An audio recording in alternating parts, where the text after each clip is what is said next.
पहलगाम हल्ल्यामधील दहशतवादी हाशिम मुसा काश्मीरमध्येच साथीदारांसह जंगलामध्ये लपून बसल्याची माहिती। सुरक्षा यंत्रणांकडून शोध सुरू।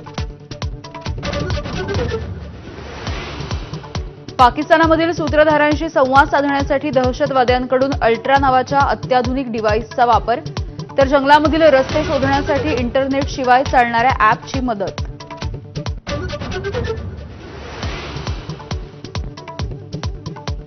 भारताचा पाकिस्तानला आणखी एक दणका। पाकमधून कोणत्याही मालाची आयात होणार नाही। आर्थिक कोंडी करण्यासाठी भारताचा निर्णय। पाकच्या मालवाहू जहाजांना भारतीय बंदरांवरती बंदी। सिंधू नदीवरती धरण बांधून पाणी अडवलं तर भारतावरती हल्ला करू। बिथरलेल्या पाकिस्तानच्या संरक्षण मंत्र्यांकडून भारताला पुन्हा एकदा पोकळ धमकी। भारताने पाकिस्तानवरती हल्ला केल्यास ईशान्येकडील प्रदेश ताब्यात घ्या। बांगलादेशचे माजी लष्करी अधिकारी फजलुर रहमान यांचं वादग्रस्त वक्तव्य। बांगलादेश सरकारची रहमान यांच्या वक्तव्याशी फारकत।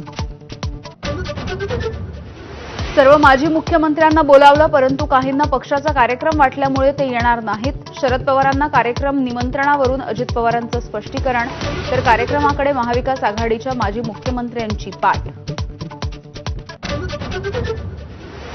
अजित पवारांच्या राष्ट्रवादीकडून माजी मुख्यमंत्र्यांचा आज सत्कार सोहळा। निमंत्रण नसल्यामुळे शरद पवार उपस्थित राहणार नाहीत, तर महाविकास आघाडीच्या माजी मुख्यमंत्र्यांची पाठ।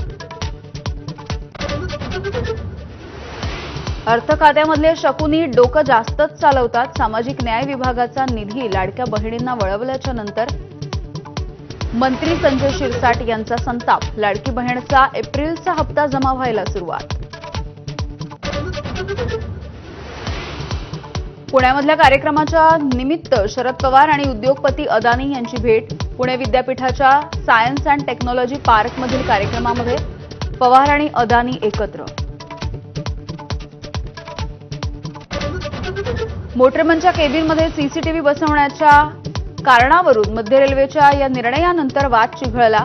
अतिरिक्त सेवा बंद करण्याचा मोटरमनचा इशारा। 1810 लोकलचे वेळापत्रक विस्कळीत होण्याची शक्यता।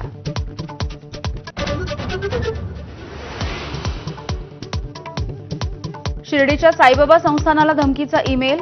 मंदिर बॉम्बनं उडवून देण्याची धमकी। साई संस्थानासह पोलीस यंत्रणा अलर्टवर।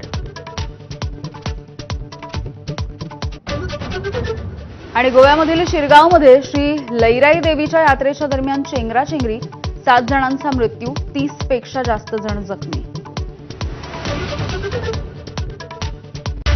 Headlines brought to you by Chitale बंधू।